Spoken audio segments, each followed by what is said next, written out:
Nice to see you, Mr. Salmond. I just wonder, you know, the big question is what inspired you to embark on this campaign, which potentially could be political and reputational suicide for you?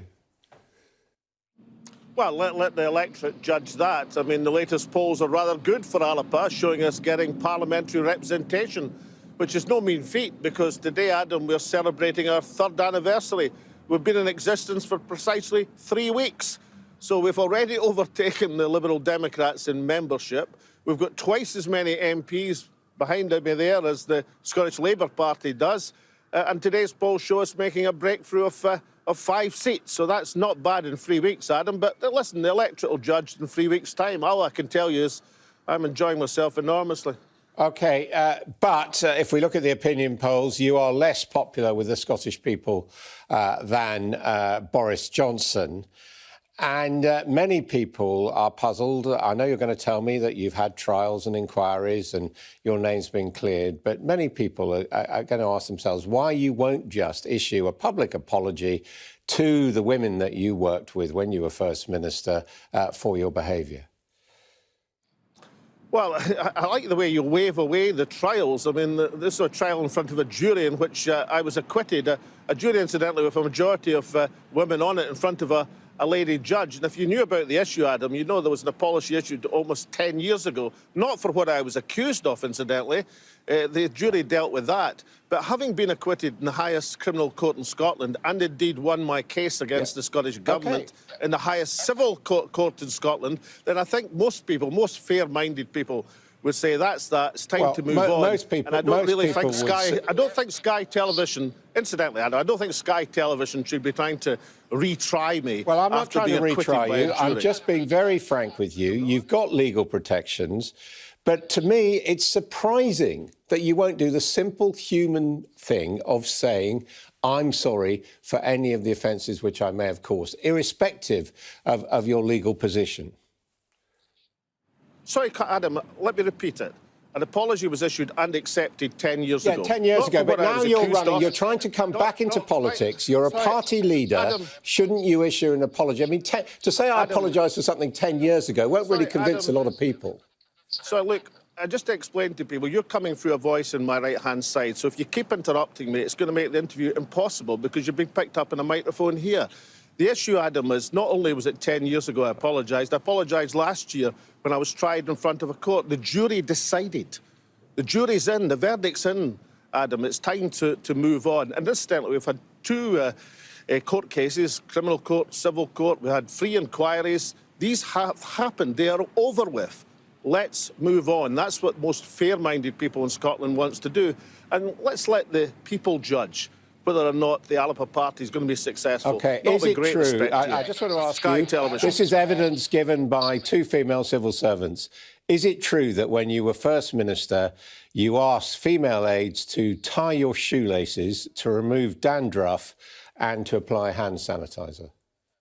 No, it was complete rubbish, incidentally. And even, incidentally, the Scottish Government inquiry, the one, incidentally, which was found unlawful, unfair and tainted by bias, didn't establish that fact. So stop believing rubbish, Adam. Well, it's on the road. OK, so it's not true. Thank you. That's all I needed to know.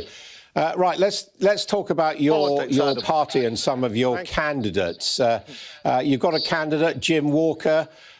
He described Nicola Sturgeon online as a cow. Do you support that sort of approach to the First Minister? No, that was before, I mean, that was a Twitter exchange before Jim was a candidate. Jim is one of the most significant economists in the world, incidentally. He was the Asia Money Economist of the Year 11 years running. Right. That's more than Celtic won in terms of Premier Championships, Adam. So let's give Jim some credit as a world-renowned economist, not go into Twitter spats. I mean, Nicola Sturgeon has said some hard things about me, but this campaign, Alapa and all our candidates, once they become candidates, go forward in an entirely positive agenda about Scotland's future. That's the discourse I'm hoping to have. Do you agree? Even with Sky Television. She said, Nicola Sturgeon has said this is about personalities and your ego. So do you agree with Jim Walker that Nicola Sturgeon is a cow?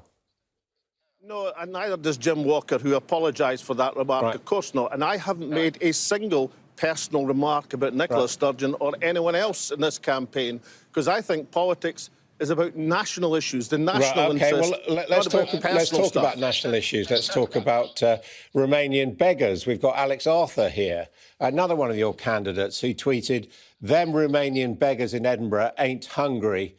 Just drove past them all ready to switch up begging posts, and all of them fat as big, juicy, overfed pigs." Is that the sort of person you want representing Alipur? Are we talking about Alex Arthur, the world champion, and OBE? Is that the person you're talking about? Well, I don't know. It's the person who tweeted that. Well, listen, I'm telling you, a world champion and an OBE. Yes, that's the sort of person we want standing for the Alipur party. Who calls beggars big, fat, juicy, overfed pigs, do you? That's the sort of person you want representing you. You know, Adam, even you, I'm sure, have said things you regret on Twitter and apologised for them. Nobody has said anything like that as an Alipur candidate. Therefore, let's move on to the substance of the election. Right. Incidentally, I wouldn't take your information from the mainstream press in Scotland. I mean, these are people who have slept through the Sermon on the Mount. Let's talk about politics. Well, I speak to my colleagues, and I'm very proud to get advice from my colleague James Matthews, our Scotland correspondent, who looks into these things. And I think you would respect James as well. Jim Matthews is an excellent correspondent. I think Jim Matthews, I would say, in terms of his coverage of Scottish politics, and incidentally, his coverage of the investigations into me is the exception that proves the rule. James Matthews has raised these issues with me. And just a final one, Margaret Lynch. Sorry, James Matthews has raised issues. Sorry, James Matthews has raised these issues with me. But if I may say so, Adam, he's raised them in a very fair, intelligent, discourse way.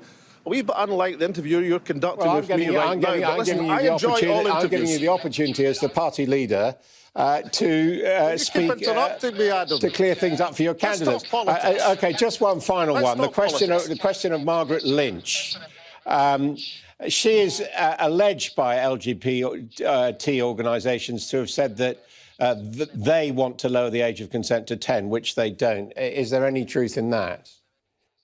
No truth whatsoever. And if you'd read The Scotsman today, you'd have read how Margaret wrote to The Scotsman explaining the issue, Adam. So stop feeding me this total rubbish and let's get on with politics. Ask me about the election campaign. I'm going to ask you about the election campaign, but, I mean, you would agree that reputation matters, though, don't you? You know reputation. Come on, Adam, you can do much better than that. You know reputation matters, don't you? Let's talk about politics. Right. Let's talk about how Alipur, after 3 weeks, are gaining seats or projected to gain seats in this election. And let me get a sentence out, Adam. You're coming in my right ear. You're interrupting the viewers, never mind me. Let's talk about politics. I apologise that the COVID rules didn't allow you to come into the studio. Personally, I regret that, but we follow the company rules. Then adapt to the rules, Adam. Ask me a question. OK, I'm going to ask you a question. What is the grand strategy? Given Alipur's standing, the number of seats it's likely to get, assuming it all goes rosy and you get those half a dozen seats, what is the strategy? What are you going to do with that? No, if it all goes rosy, Adam, we'll get a lot more than that. But I think it's significant we're making that breakthrough, according to the poll this morning. And one poll's just one poll. We've got 3 weeks to go. Let's hope we do better than that. But even if we took that poll, Adam, that would give the independence parties in the Scottish Parliament 80 seats out of a Parliament of 129, what we call a supermajority.